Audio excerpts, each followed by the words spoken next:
আপনারাও খুব কষ্ট পাচ্ছেন। 50 ডিগ্রি 52 ডিগ্রি টেম্পারেচার, তার মধ্যেও কষ্ট করে আপনারা দাঁড়িয়ে আছেন।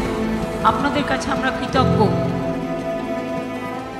আমাদেরকে ভালোবাসে, ভাবে ভাবে না।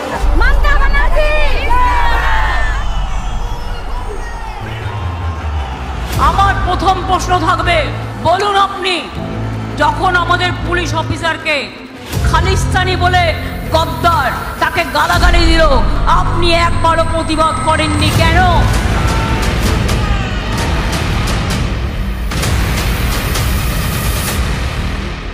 मोदी बाबू ने बोला है तृणमूल के लिए डेवलपमेंट बंद हो गया है।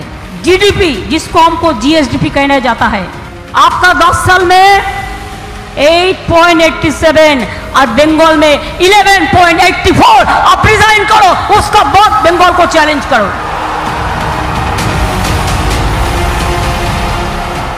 তাই পরিষ্কার বলি মনে রাখবেন, আগামী দিন খেলা হবে।